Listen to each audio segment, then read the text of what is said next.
Thanks for downloading this special presentation from the ThunderCast. Coming up, we've got an interview with YouTuber Kimbroplays. We're going to be talking about the NCAA 14 Football Dynasty, in which he uses the Thundering Herd. We're going to talk about how he happened upon choosing Marshall to begin with, any connections with Marshall he may have outside of this dynasty, and how the series has been received among fans, and even some players and coaches. So keep it right here. That interview's coming up right after a quick word from our sponsors at 304carwreck.com. If you've been injured in a car wreck, visit 304carwreck.com on the web or on Facebook. What happens when an Ohio driver crashes into a West Virginia driver in Kentucky? That can be a mess. But if you can dream it up, Jason and Matt have probably been there, done that, and gotten their clients paid. Don't fight the insurance companies alone. Contact Jason and Matt at 304carwreck.com.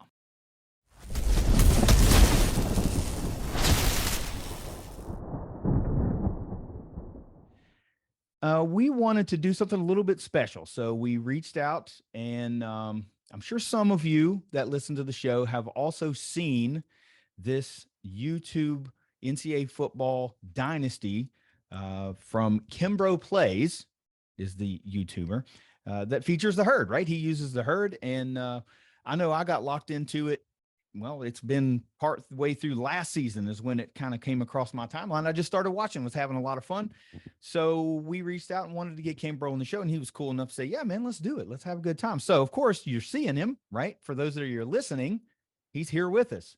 So we've got Kimbro. Welcome to the ThunderCast, Kimbro. It's great to have you. I'm sure we're going to have a lot of fun here over the next however long this takes.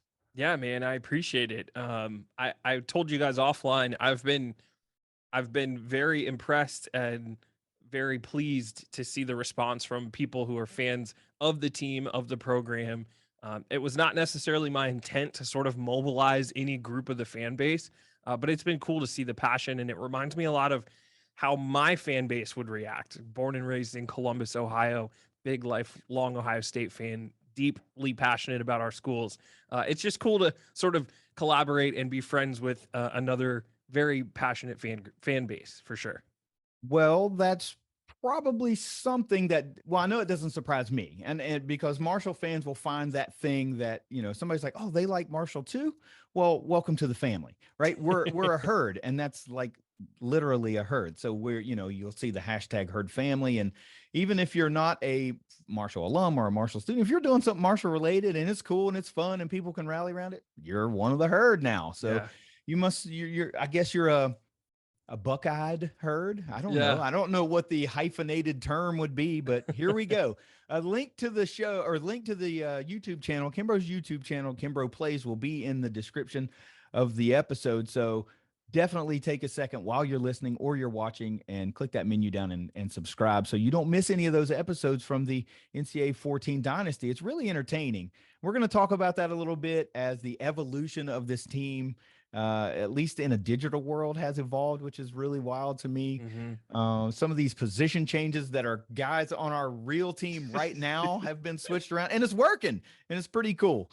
So let's get this started here. You mentioned you're from Columbus, a lifelong Buckeyes fan. So let's just talk about that love for sports right off the bat, right? In college football, there's nothing else like it in the world. Nothing. I feel like we're two unique entities, but in two opposite spectrums, right? Because you're the big budget blue blood school, and we're the very small, passionate G5 program with a really, really rich tradition. There's a lot of similarities there, but there's also a lot of differences in how our programs operate. So what is it do you think that I don't, whatever age it was, what about college football sucked you in and just kept you there?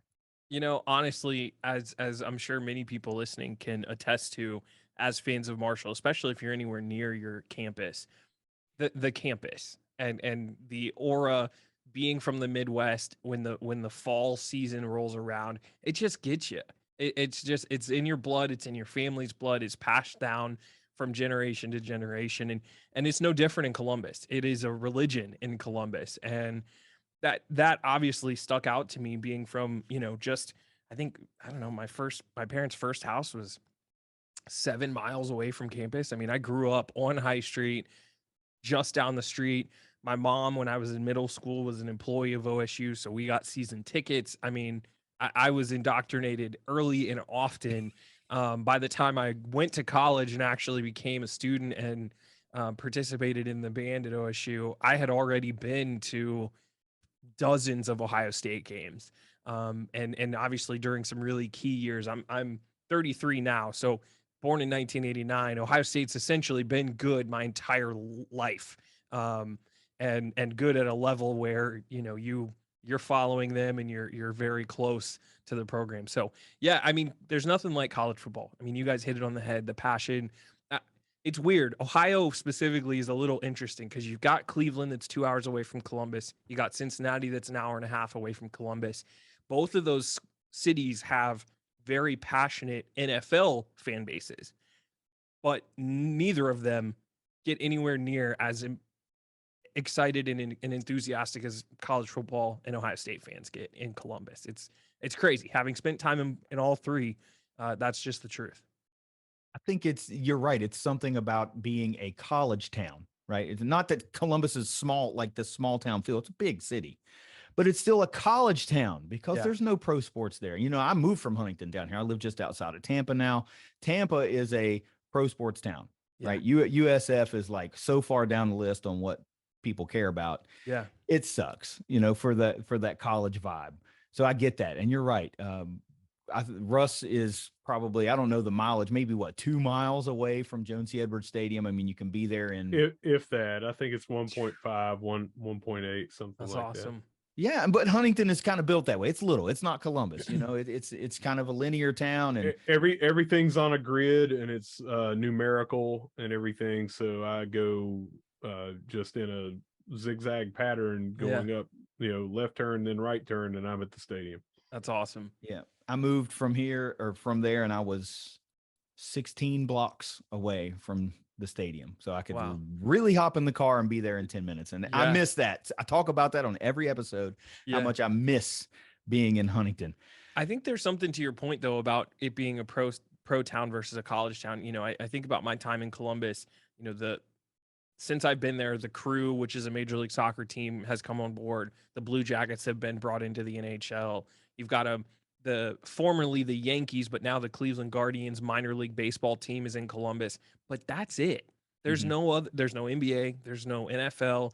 I mean, that's it. So it's all Ohio State all the time. It's the thing that leads every radio sports show every morning. I mean, it's just really what they do here. And I think that's kind of what I've gotten the vibe about from you guys. That's how you guys live down there too. And there's a little bit of that bond because we just get each other kind of thing.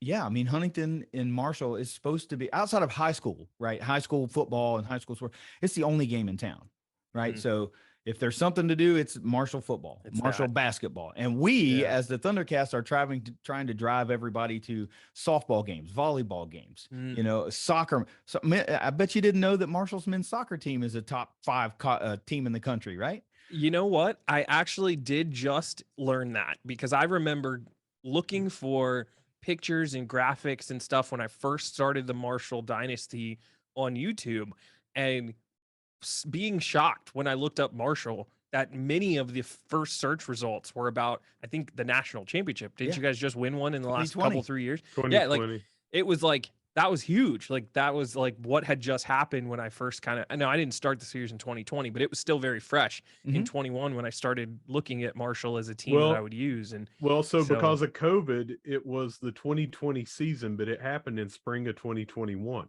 Okay. So it was brand new. It was fresh. New. Yeah. So that was pretty fun too. I could appreciate that. How the entire campus was mobilized. And some of the clips I saw, I mean, they were pretty raucous at the soccer games. And I was like, that's cool, man. Some schools don't do that. Some schools do not care about the other sports and really feel like we are all, like you said, a herd or a family all together, no matter who we're playing. So yeah, I definitely can appreciate that about you guys. So let's talk about this connection, right? How in the heck did you even land on Marshall to say, I want to start this dynasty. I didn't see the beginning of it, right? I might have caught like halfway through the first year or whatever the first year was. So Yeah. I didn't know if you were, head coach Mayo at a different school and you just took the Marshall job, if you were like, oh no, I'm starting it with the Herd. So Yeah.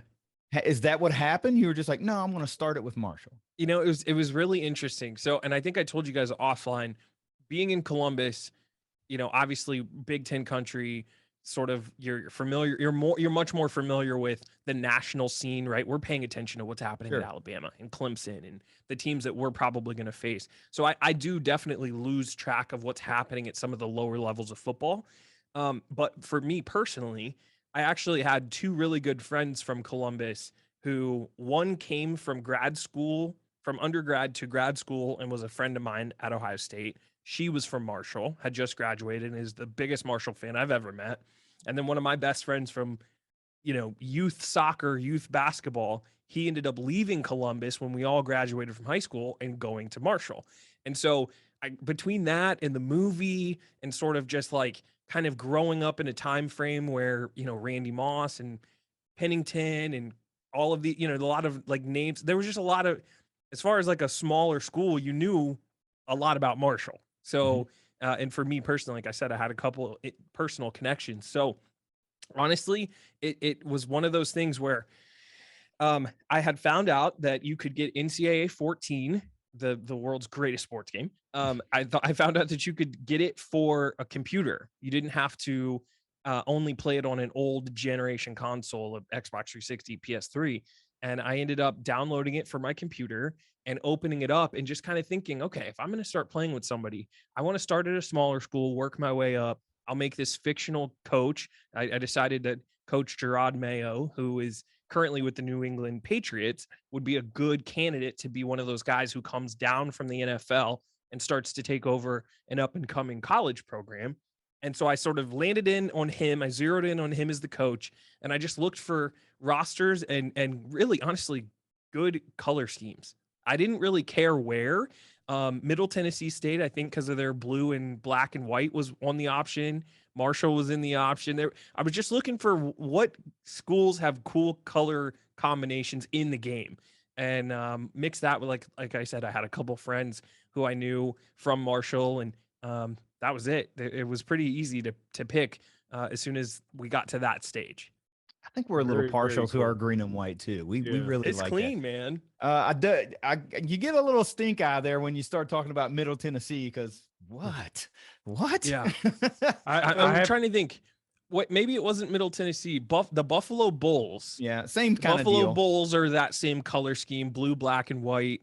There's maybe one other team that has that blue, black, and white color scheme that has really cool jerseys in the game. And like I said, I didn't have a connection to any of them. It was really just landing on a really great uni. And then as I started to be honest, I actually started to think about what programs could I find information and graphics on, right? Like if I want to find a logo or a clip or find, pictures from, and I saw that the Marshall program is doing a great job with their social media teams, producing content, producing things. And I was like, utilizing some of those elements in some of the videos and incorporating it is actually way easier than. Nobody cares about the Buffalo Bulls. Their school doesn't even care about the Buffalo Bulls. But Marshall fans and the school and the program, they were the ones who were sharing things on social media or things that you could easily Google and then try to copy or sort of use as inspiration for your own graphics, right? Because as a YouTuber, you're thinking about marketing, right? It's not just I want to hop on and play NCAA 14. I have to think about how am I going to make a thumbnail? How am I going to sort of add elements to the beginning and the intro or the outro that are eye-popping. You just have to do a lot more than just play the game. And Marshall was a great fit because they do such a great job with their, digital marketing and social media teams that it was easy to find some of that stuff.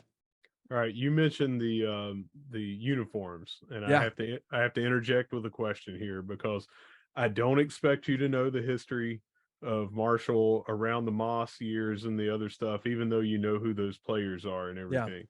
Yeah. And I don't know about the video game you're playing, but one of the games, I can't even remember the year, you could select your uniform combo before the game. You could Yeah. also go in and kind of edit the uniforms and stuff like that. When Bob Pruitt was here, and we usually wear, if it's green top, it's white pants, and inverse white top, green pants. Okay. But when we came out at home and we were wearing the all greens, tops and bottoms, it was your ass. Mhm. And big games on the road. Yeah. We came out with the stormtrooper all whites. Yeah. I mean, it was big games. You So meant big. are you able to do that? And have you done anything like that? I have not been able to watch every single game that you've done. Yeah, no, I appreciate the question.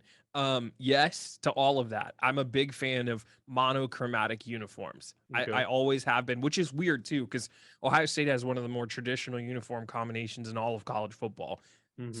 You know, silver helmets, red tops, silver pants. Hardly ever, rarely do they wear anything that's all the same color scheme. And so seeing Marshall having a few of those in the queue when looking through the teams before I selected who I wanted to play with, I was in love. The greens, the all whites, the all blacks, the commemorative anniversary ones with the special helmet. I was just like, yo, this package is clean. I've got lots of combinations to pick from. I can definitely run with this. And so, yeah, I will be honest. I had a couple comments on a few of the videos telling me that, oh, they don't wear these combos unless it's a night game, or they don't wear this combo unless it's for the. So I definitely would admit first and foremost that I don't have all my history down of sort of when I'm supposed to or when I'm not supposed to wear a certain combination. But I do have great respect and admiration for the color schemes because it's a great package of uniforms. That speaks to the Marshall fan that's watching your series, right? They're like, no, dude, you don't wear white on white at home. You know, that kind of to be honest, everybody's been so sweet though. There hasn't been anybody who's been very hypercritical or had anything to say. I mean, it was all like any of the clarification stuff was all from a really warm place. It was like, hey, no, you know, usually when they do this combination, it's for this type of game or it's for this rivalry or whatever. It was all more educational than it was critical. And yeah, I just appreciated sort of being notified because how else are you supposed to know unless you're a part of the fan base? Well, that's the thing, right? Folks aren't going, they don't want to turn you off to using the herd. They want you to continue and learn. They want to educate you a little bit. They want you to become a bigger fan of the herd than you are, which I guess leads into the next question here. You've been doing this series for a while. Yeah. And you've had an ample amount of time for people to discover it. And I try to, like, when you put the tweet out for the next game up, I try to get that out to our listeners or our followers. And just in case somebody's like, let me check it out this time. Yeah. And I remember earlier, I think it was in this season, maybe the beginning of this season. You had some player branded stuff, right? Yeah. Like, so that made me wonder, like, oh man, I wonder how many of our guys are watching this or how many of our, you know, whatever. So, I'm glad how have you been received by others than just fans? Like, or who has reached out? I don't think that's off topic to talk about because I'm curious about that. Like, yeah, you know, to be honest, I would say that that's one of the more interesting and sort of fun wrinkles to the entire story, right? Me being a Buckeye fan and a big fan of college football and just picking a school that I kind of feel a connection to, that I like the uniforms. That's fine. That's fun. That's fine. The fan base sort of being mobilized and enjoying the series, awesome. As a creator, you love that. That's really cool. What's taken it the next level for me is that some of the players and some of the coaching staff have actually watched and gravitated, which was really awesome. I'm drawing a blank. Willie Johnson before he left. Oh yeah. On Instagram, I think I tagged him in one of my early posts. Devin Miller, the tight end, Rasheen Ali, Abraham Beauplan. I'm trying to think. There's maybe a couple offensive linemen that I'm drawing a blank on. Like 4 or 5 players in different time frames have all connected with me in some way and said really nice things about the series or talked about how much they would love to be on, you know, as a guest episode. Like I would love to have like an episode where, you know, I'm in the booth and like I'm calling the game, but Devin Miller is also in a Zoom call with me and he's telling me about sort of his experience as a player as we watch the game together. You know, just little creative like things that we could do to try to make this series have a little more life for the long haul. But yeah, the players have been fantastic. And a couple of those guys are just really, really class acts and have been super supportive of the series, whether it be resharing it to their Instagram story or, liking it on Twitter so people who follow them can see it. Also, shout out to the Marshall Barstool Twitter account. Good They do a dudes. great job sharing it as well. Yeah, it's just been really fun because I didn't expect any of the players or coaches to sort of notice and pay attention, but they definitely have. I got a like today on, you guys retweeted, I released an episode today, October 7th, and the PA announcer for Marshall liked the tweet today and is watching the series. Just like so many interesting corners of the program it has touched, and it's just been very cool to see everybody enjoy it, and for me to feel proud that I'm doing you guys, solid, right? If I'm representing it's more your than school, solid. I want to make sure that I'm putting it out there in a good way so that you guys don't, feel like you're poorly represented by some outsider who doesn't care about the program. I may not know everything about it, but I definitely want to treat it with the right level of attention to detail and respect that I think it deserves. And I feel like that's been the case because of the response by everybody. Yeah, I think that's coming across. You can tell that it's things are coming from a genuine place, if that makes sense. So the Herd fans are just passionate. Like I said, we'll keep driving that nail because it's true. Yeah. They're like, oh, anytime they can latch onto something and they think, man, look at this. This guy is not affiliated and he's using my team, and I love that. And that gives folks something to. Every week, I look forward to you putting up the episode, and I watch it every week. Awesome. And, some of those guys you mentioned that are watching would be great guys. Devin Miller in particular has a wonderful story of overcoming adversity. A horrific injury last year, came back and he's playing great. Catches the go-ahead touchdown against Notre Dame this year. Fun. Just excellent journey. Ali's a Columbus dude, up there from your neck of the woods kind of thing. So it's pretty neat. You will find, I don't think you will find by and large a more hospitable fan base, period, in America. That's just what we do. And you could talk to any number of visiting fans that have ever come to Huntington and watched a game.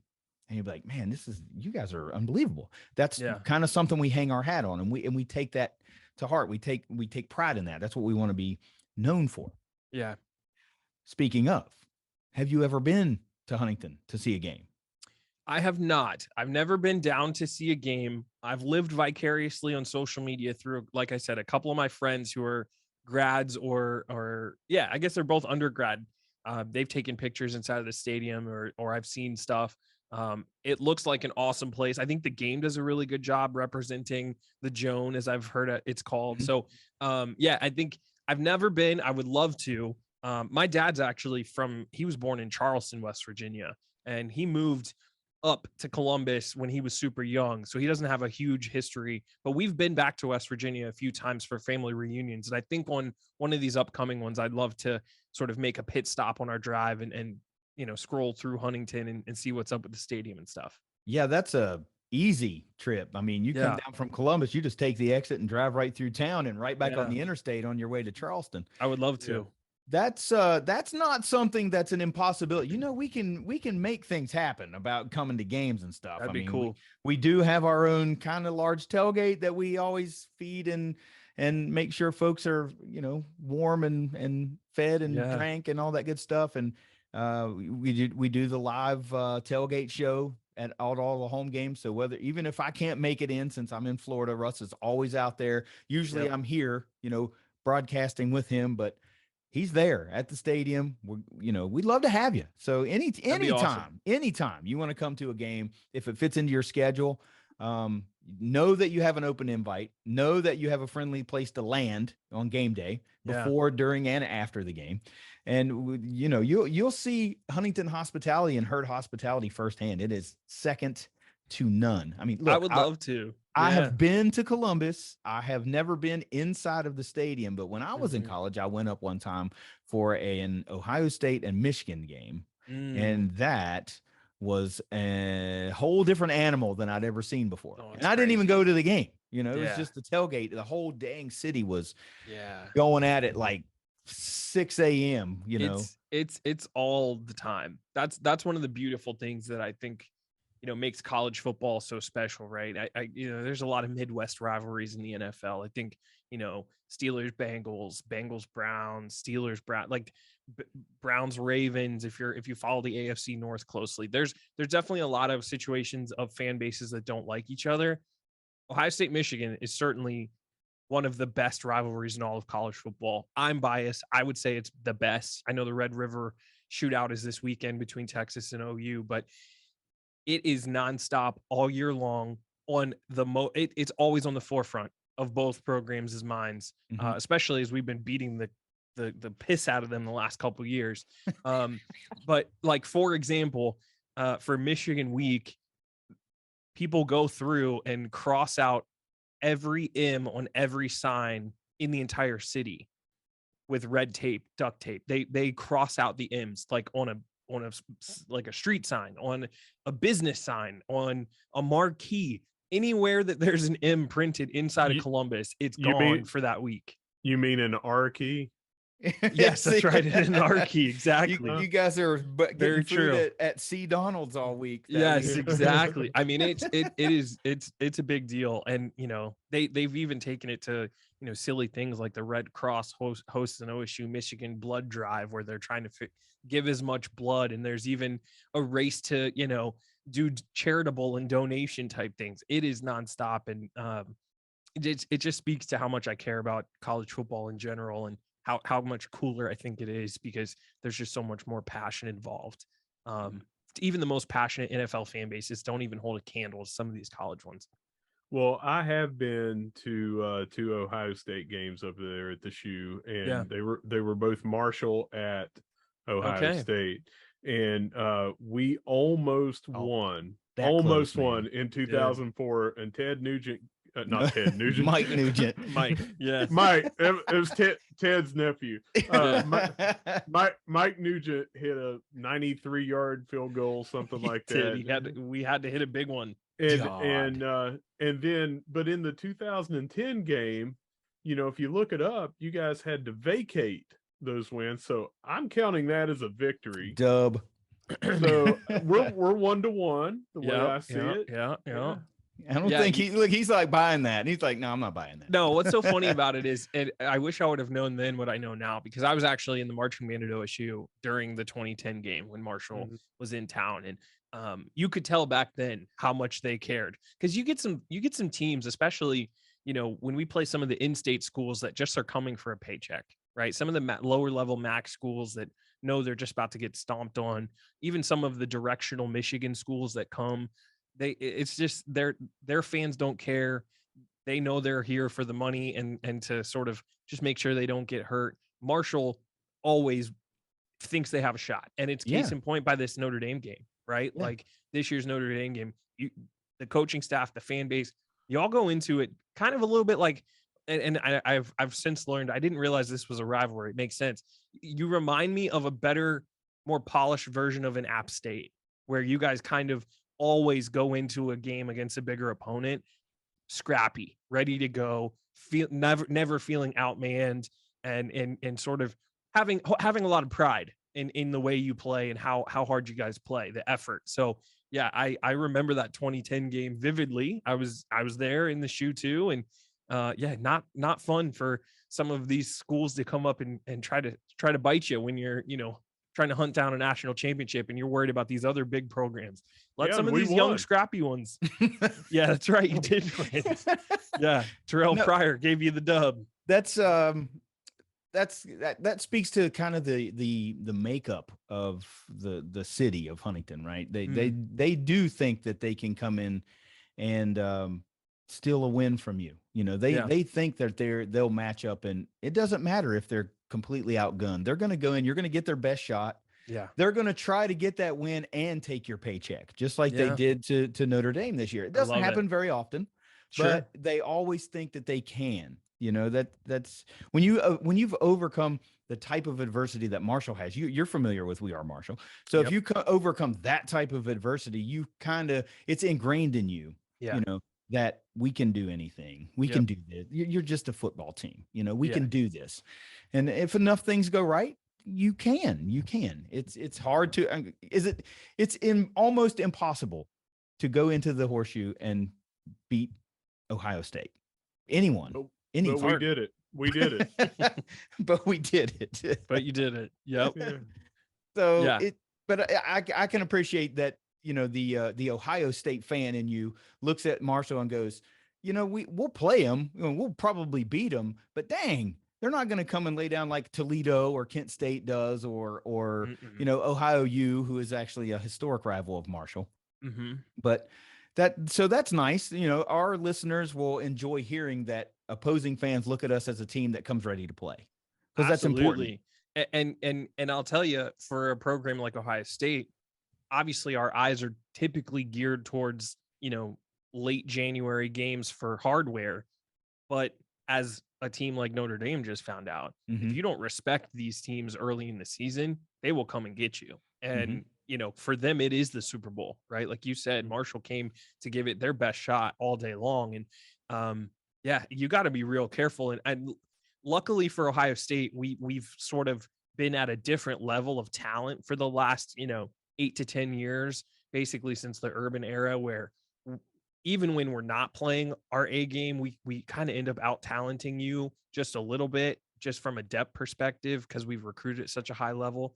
But you got to be careful of a program like Marshall, because they mean business when they come to town. Yeah, they certainly do. They certainly do. You talked about rivalry, right? And I am a connoisseur of rivalry. I love that. I think everything about it is just not just cool, but it's needed in the college world, in the college realm. Yep. Folks need games to hang their hat on throughout the duration of a season. So things like Ohio State, Michigan are huge, right? And you talked about some of those things like having blood drives. That to me is something that I learned about in, more recent history, last 5 years or so, that teams do that.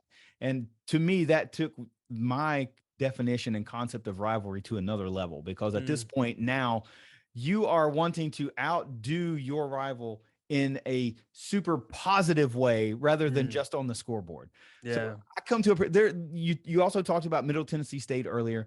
Well, their big historic rival is Western Kentucky, right? They play in the 100 Miles of Hate. They've played for over 100 years. And they do that same thing. They do the blood drive thing, and it's a big deal. It's an annual thing. Yeah. And that's one of the things for 100 Miles of Hate week. They try to outdo one another. So those things to me are just more of the fabric of college sports that make it so much better than pro sports. So I agree. I think so too. And, I've always been curious too. I know in the game, when you play as Marshall, there's a couple teams that pop up, OU being one of them. But is West Virginia considered a big rival of you guys? Some people do, because it's in-state. It's an in-state school. It's only Marshall and West Virginia, the only Division I schools in the state of West Virginia. Yeah. So they just go, it's a rival. I mean, some people will say yes. I tend to think, not really. That game turns. It could be cool, but it's just so toxic most of the time because it's West Virginia has their own. What do you call it, Russ? They have their own, like their reputation precedes them, know, and we are polar opposites of that. Yeah. Where we are so hospitable and welcoming, and we thank you for coming to Huntington, and even if you just beat us by 50, at the end of the game, we're going to say thanks for coming, and hope you had a good time. Please come back if you ever play again. Well, and I think, to your point, I feel like West Virginia embodies everything like Coach Huggins in the basketball program is. They're just very hardcore. They're very rough around the edges, and everything that I sort of gather from afar about Marshall, obviously dating back to the rich history that you guys have and tragedy, you guys are grateful to be playing, right? You guys are grateful to have a program. You're grateful that college football is around. So you just have like a warmer, softer demeanor. Obviously you want to win, but you guys have a greater perspective on what it all means in the grandiose future. And I don't think that all of these other schools have that too. Well, and a lot of it too is because of how hyper regional we are here. Huntington is right on the border of Ohio, Kentucky, and if you go over to Ashland, 10 minutes, go over into Kentucky from Huntington, just getting on the interstate or however you get there, going through town and to get to Kentucky. There's a lot of UK fans because you're less than 2 hours from Lexington. If you go over into Lawrence County, Ohio, right across the bridge, there's a lot of Ohio State fans because it's Southern Ohio. Yeah. Uh, and these are kind of flagship institutions for that state. Our flagship institution, even though I don't consider them that, but they were Division One while we had to go down because of the plane crash. We had to drop down to division and all that. They were always the state school, and the money was always funneled up to them, and they always had that. They are on the absolute border of Pennsylvania and Maryland. They are so far up there, but it says West Virginia on it. So the rest of the state, except for our little pocket, generally follows because that is the flagship state school that all the money, the Division One, that sort of thing has always gone. So we are so hyper regional that most or a good portion of our fan base went to the school. Yep. Yeah. Or they didn't get to go to the school, but their wife went to the school, or their mom and dad went to the school, or their children go to the school. That sort of thing, to where they are not fans just because, I'm not saying me, this is a person. I'm a USC fan because I liked when Reggie Bush played there. Right. Someone might say that and then they start following. Right. We had that a little bit with Moss, or we had that a little bit with Byron or Chad. And a lot of people saw us as Boise before Boise became Boise. But we're so hyper regional that most of our fan base has such a deep tie to the school because we went here. I went here, Kenny went here. This is how it was we were roommates in college, KD and I. So. Yeah, and then that makes a lot of sense. That speaks to how it became such a passionate following for the school, right? Ohio State is certainly has a larger footprint, but a lot of times there's a familial tie back to the school. Whether you were a student, your father was a student, your wife was a student, like you said, you have kids that now go there, whatever it is definitely has a family vibe. And I don't know that every program has that. They kind of get like sort of fringe followers that don't really have a true connection to the program or the university at all, that just sort of like kind of follow the crowd of the state or of the area. Versus, I think for both of our fan bases, you're directly linked, and that makes it even more real for you. And we want you now to feel like, I didn't go to Marshall, but I'm kind of a Marshall fan, right? I've been accepted into the herd. That's who these people are. I can tell you that happened almost instantly. Instantly. Like even before even doing the series, like I said, the two people that I know who went to Marshall, including the girl who came from undergrad, and then I was with her in graduate school.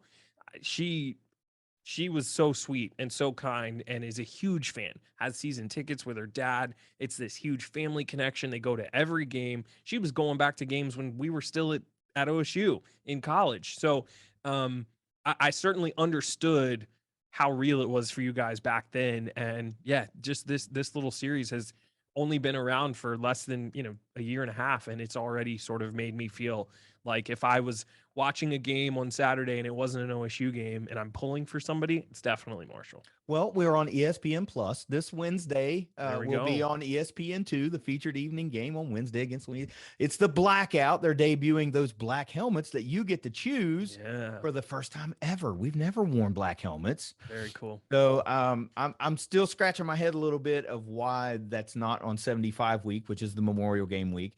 Yeah. But whatever, that's fine. They finally got them. That's a big deal. People fans have been clamoring for that for a long time. And I know as an Ohio State fan, you're like, it's a helmet, like because you get whatever you want, right? Sure. Well, to tell you the truth though, Ohio State just a couple weeks ago debuted all black unis. Debuts maybe not the right word. We wore an all black alternate, which we've done only a handful of times.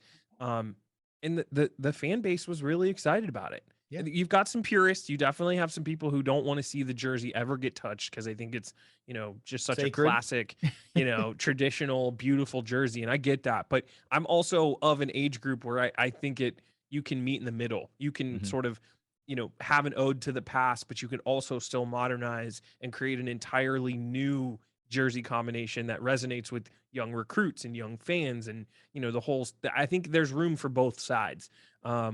So yeah, I'm excited to see the black unis from Marshall and Me be able too. to tune in and watch that game. I will tell you, it's a little weird to have a midweek game like that, especially as an OSU fan, right? We are constantly in the prime time, right? We are Mhm. you barely catch a Buckeye game that's not at 7 o'clock on Saturday on a national network. So it will be a little weird for me to adjust to being able to follow the team because of some of the oddities of the Sun Belt Conference schedule or the times that you guys play. But I'm certainly going to try my best to tune in and keep an eye on it for sure. Well, this is So the back, only wait a minute. The only midweek is this week. Everything Okay. else is a Saturday game. That's a Sun Belt Okay. thing, and this is I think we got this midweek because it's Louisiana on the schedule, and they were the conference champion last year. We played them in the New Orleans Bowl last year, so it's Yes, kind that's of like a right. revenge game. And you've got this historic program's first year in the Sun Belt Yep. playing the defending conference champion. Let's make it the featured midweek game for one of the Yeah. weeks this year. So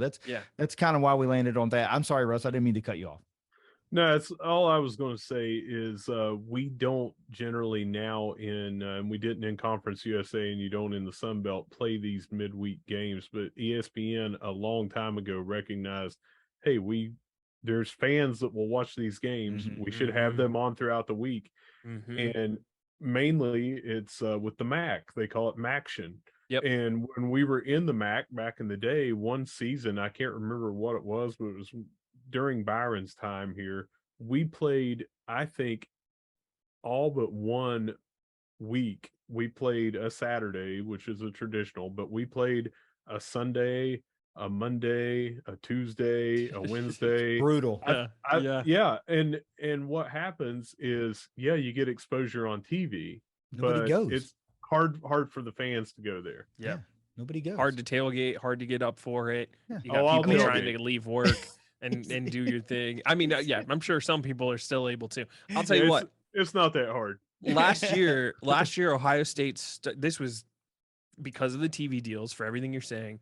Last year, Ohio State's opener was a road game in the Big Ten. Like the season opener was also the Big Ten opener on the road at Minnesota at night on a Thursday. And people in Columbus about lost their shit. I mean, because that it just doesn't make sense. I mean, Yeah. there's a couple spots where yes, we can tune in and people want to watch a game on a random Wednesday or Thursday night, but to have your passionate fan bases consistently on there, that's for like a casual person who isn't really interested in, they'll just catch football because it's live and it's on TV and it's the middle of the week and there's nothing else to watch. Yeah. Versus, taking these fan bases that really genuinely care and tailgate and really turn out for their schools and putting them in a crunch. I'm not a big fan for sure. Yeah. I mean, that's why those get kicked down to MAC schools, because MAC schools don't turn out by and large at all. Even still, you can see on a Saturday game, the place just isn't packed. We played Bowling Green. We dropped that game a couple of weeks ago. It was their homecoming. And I think it was because it was Marshall, which used to be an old MAC rival, on the schedule. The place was full. We were thinking it wasn't going to be, because it's what our historic, experience has been. And we watch the game. I'm watching it on TV. I'm like, dang, this place is full. Yeah. So let's dive into what's coming up. Okay. We've got about a little bit less than a year away for the scheduled release of the new NCAA football 23. Man. I know you're excited. I'm excited. I haven't played a damn video game in 10 years, right? Since they clipped the old college game. That's the last game I bought. So I'm trying to dive back in and relearn all that crap. And it's not as easy as it used to be for a guy like me that hasn't done it in 10 years. But nonetheless, the game's coming out. First of all, how exciting is this as a gamer to finally get that back in the repertoire potentially? It's amazing. It's huge. And, my life has changed a lot since the last game came out. From being, just a passionate college football fan, Ohio State fan, to someone who takes content creation very seriously. I don't do it full time. I don't pursue it full time, but I do take it very seriously. So I look at video games a lot differently than I used to. I look at it as a tool to create content versus just a game that I casually play. And there's a real buzz about this new NCAA game coming back. There's a real buzz about NIL being here. Now, there's a lot of cons and there's a lot of shady stuff happening in the space that doesn't have a lot of transparency and control at the moment. But one of the major wins is the opportunity to bring back the game and have players, licensed teams, licensed sounds. It's going to be awesome. And I think it's only going to serve the college football experience and continued growth and popularity in the sport, because you're about to expand the college football playoff. You're getting these kind of super conferences starting to form and shape up, and then you've got a college football game where people can actually follow and connect with these teams even more. I think it's going to be awesome. I can't wait. What in particular, as a guy who still plays the 14, what are you hoping that you continue to see in a new game, that things they got right? Let's put it that way. Things they got right that must carry over. And then we'll piggyback off of that so you don't have to stop your thought process. What are you hoping they do not include, or what could potentially go wrong? Yes. Yeah. I'll tell you, I'll start with the second question first. The biggest fear that everybody has is the fact that Madden has been absolutely awful for about 5 or 6 years straight. And the people and the platform, obviously EA Sports is still the developer, and the platform, the engine that they're making the new NCAA football game on is also the same one that they make the current Maddens on. And a lot of people have issues with buggy gameplay and animations, and you've got a player who stumbles and falls to the ground, but the game doesn't register that they're down by contact, and then he gets up and he's untouchable and he scores a touchdown. Like, just the weirdest things that you're like, it's 2022, we've got next gen supercomputers and PlayStations and Xboxes, and we're still having the same weird issues with the game. I think the biggest fear is that they're going to put out a carbon copy version of a bad Madden, slap a couple college logos on there, and release it for $70 to everybody. That's definitely the biggest fear, I'll tell you that. As for things we're looking forward to, I'll be honest, I'm one of those guys who grew up on the dynasty mode. I grew up team building. So there's maybe some game modes that, like a Road to Glory, where you take one player and run them all the way to a Heisman, individual create a player type thing. Some of that stuff I'm not really big into. I wasn't when I was younger, and I'm still in dynasty mode. I think stuff like the transfer portal, stuff like NIL, some of these things that are sort of in the modern college football landscape that weren't back then in 2014, 13 when the game came out. There's some really cool stuff that I think they're going to be able to do to make the experience as authentic and true as it is possible right now. And I just can't wait to see some of those features mixed with the opportunity to play with your favorite schools again. So back when I was playing, I loved the Dynasty, but I also the off-season recruiting, and I saw in your latest game you had in-season recruiting, and that really wasn't much of a feature back then. It was more just a separate thing between. But there was some times that I felt like after a big recruiting class, I was like, "Oh, to hell with it. Let's just sim this whole season and get back to recruiting." Because it was so. It is. You're building this almost like a coach and everything. Yeah. So I would love to get back. I don't have time to play, but I'm probably going to buy a console and this game and find time to play, even if it's once a month.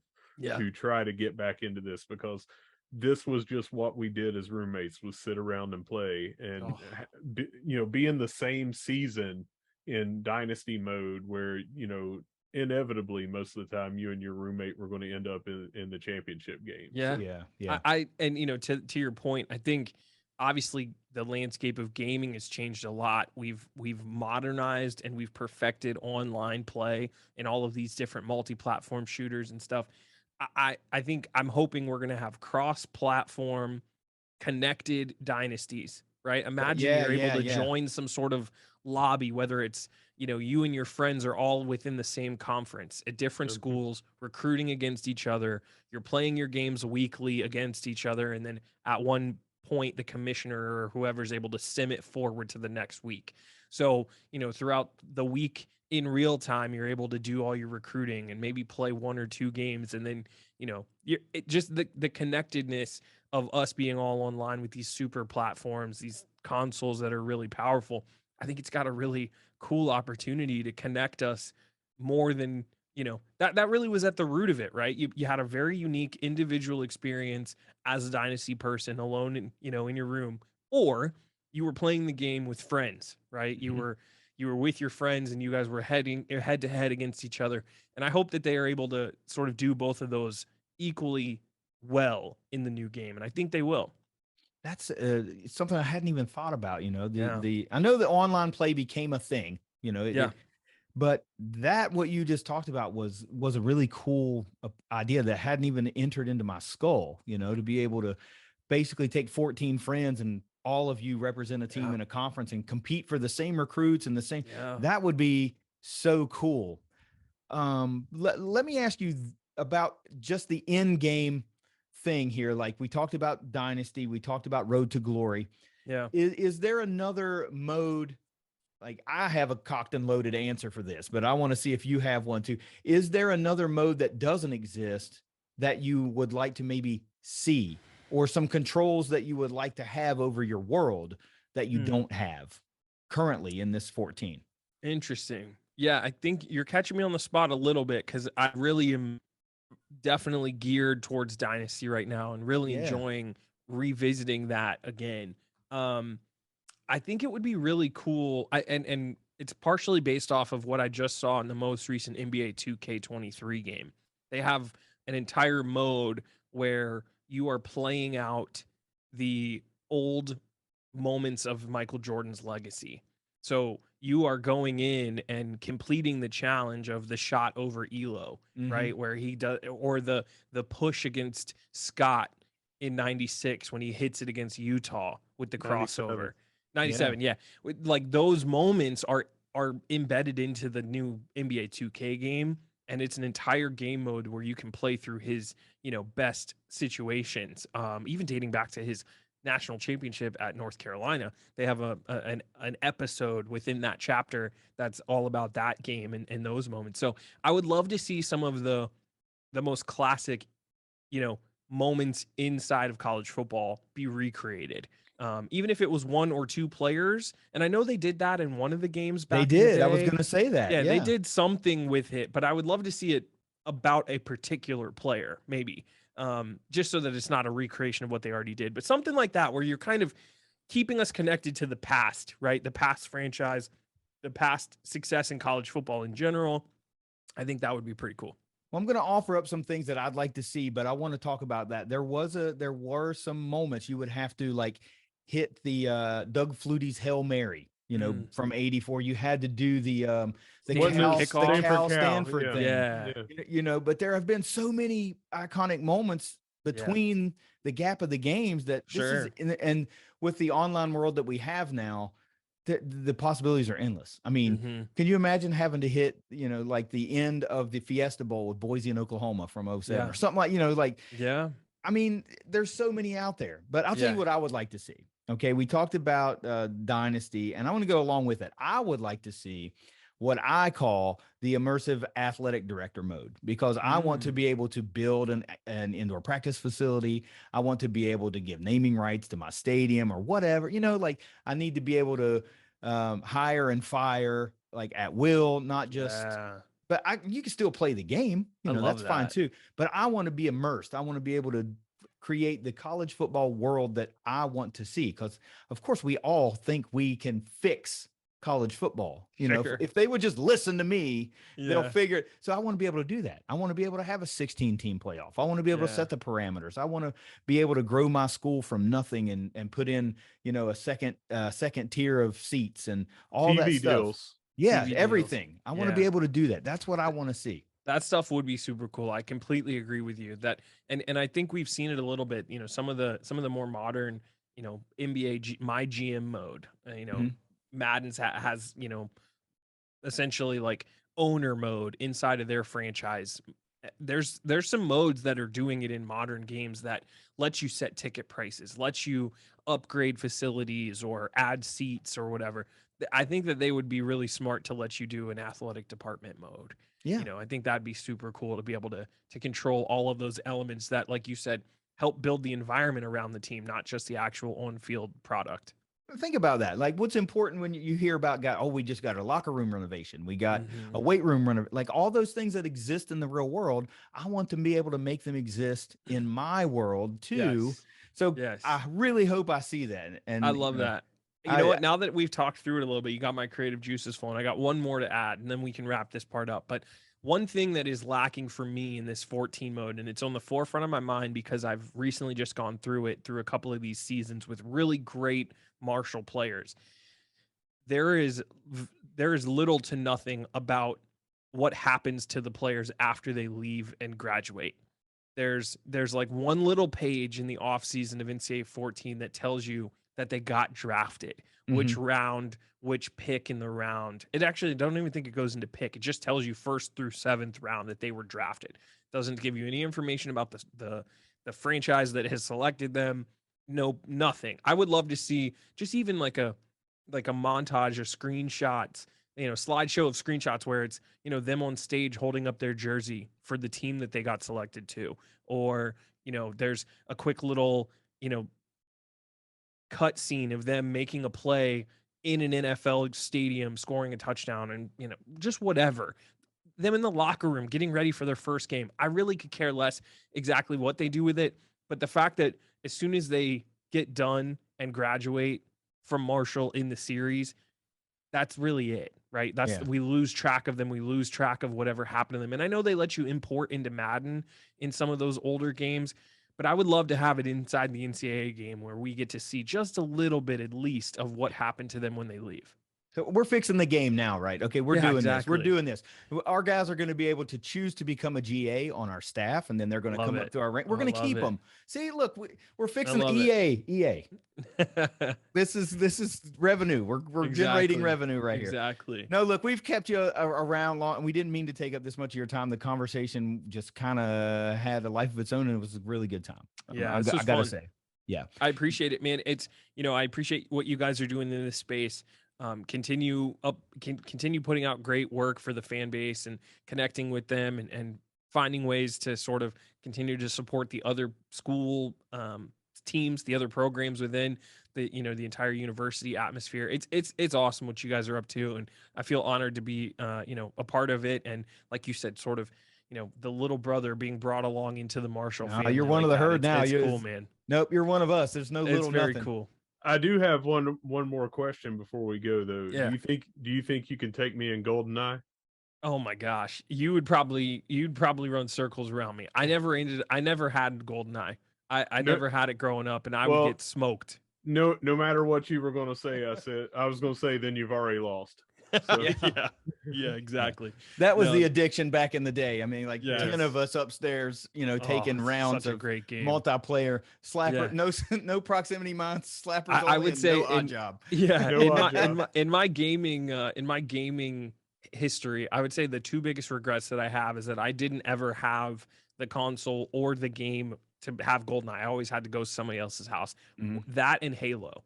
I was on PlayStation. I was on the PlayStation line. I never had the Xbox console, so I never got the Halo experience. And those are the two like bigger things in gaming history that happened when I was alive that I never got to really experience, which I'm sad about.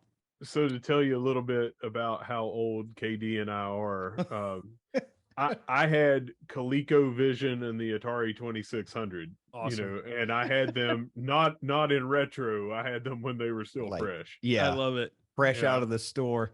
Breakout, Pong, all that stuff. Yeah, that's awesome. Do me a favor and tell the folks where they can find you on all of the platforms where you are.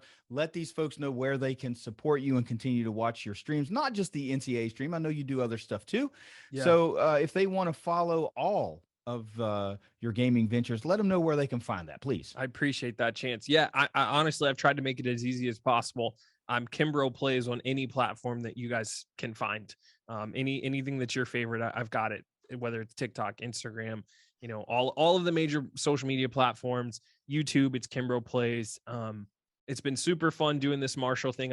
When I'm not doing NCAA football, not playing, with Marshall, I'm usually playing some type of like battle royale style game, whether it's a Fortnite or a Warzone, Apex Legends, which are all pretty popular right now. But here in about a week, by the time you guys probably listen to this episode, I'll actually be deep diving into the new PGA game, which is coming out. I'm a huge golf fan, and 2K bought probably the most popular video game company that's out there right now, the studio, and they're developing the new PGA game. Tiger Woods is the executive producer. Michael Jordan's in the game. Steph Curry's in the game. So you'll see Marshall stuff on my channels and stuff, but you're also seeing me playing a lot of golf here in the fall, and I'm really excited about that. Man, you got a lot going on there. And a baby coming in December. And a baby on the way. Do it all. I don't know how to do it all. Yeah, he's going to fit in some time to be a dad there. I'm going to try to, at least. Thanks a million for joining us this week on the ThunderCast. We had a great time. I'm hoping that we can drive some more of those Herd fans over and click that subscribe button and watch this content, because it's entertaining. I got to tell you, we didn't even talk about how entertaining the videos are. It's not, folks, it's not a guy sitting there and you're watching him play video game. He does a great job of some play-by-play stuff here. And there's excellent animations. I love like the I guess, is it a Dell? Whenever you get an interception, you get yeah. I throw a few couple sound effects in there. I try to add a little color commentary. You know, I'm a big enough college football fan and football fan that I feel like my football IQ is high enough that I can kind of speak eloquently about the game while I'm doing it. So I've tried to make the episodes really entertaining. I try to really paint a story of what's really going on, whether it be with recruiting, injuries, certain players, like you touched on it, you know, for a spoiler alert, Corey Gamage came back for this most recent season of my Marshall Dynasty. And I had one too many. Talik Keaton still on the roster. We had one too many receivers in the room, and we were losing Devin Miller to graduation, who was the starter. So we slid big body Gamage into tight end, and he's TE1. He's having a great start to his year through 3 or 4 games. And I just love that, because I think, you know, I don't follow the team super closely, but I do know that it has happened before where players will make that transition late in their career as they prep for the NFL draft to give them the best odds. And based on the makeup of the team and sort of Corey's skill set, it made sense to throw him in at tight end and bulk him up a little bit in the offseason. And just little things like that I think are really fun and unique to the series that I've had a lot of fun doing. And it's wild. Yes, Corey Gamage has slid from wide receiver to tight end. Caleb McMillan had slid from wide receiver to safety, I believe. Yeah, he's in the secondary. That's 2 guys that are active players that aren't in the wide receiver room that are actually having pretty decent seasons in real life for the Herd this year. Yeah, so, it's been super fun. It is very entertaining. I highly recommend you folks, if you're looking for more Marshall content and you like the old NCAA football games, you like it, follow Kimbro, plays on YouTube and all of the other social media outlets. It's a fun thing to look forward to every week. So thank you one more time. We're going to get you to Huntington for a game. We'll bring you can bring the whole fam. Like I say, bring the baby. Yeah, bring the whole fam. Get the headphones on them. We're family friendly down there at the ThunderCast tailgate. You guys will have a great time. You'll feel like you've known us your entire life. Thanks once again. If you got any final words, let me have them. Until then, we're going to get out of here. No, I just really appreciate you guys. Thank you so much, KD and Russ, for having me on. And I'll definitely take you up on the offer to come catch a Marshall game.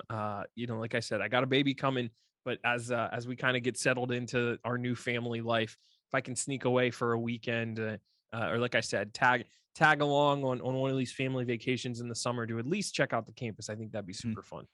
Even if it's not this season, even if you need to get life in order, the invitation is open. Okay, thanks, we'll continue to keep in touch. Don't worry. But guys, I guess I got to do the regular outro here, because this is the end of the episode from the week. You're going to see the front loaded part of the Louisiana preview. So Russ, I'm not taking us out. Russ, you take us out of here.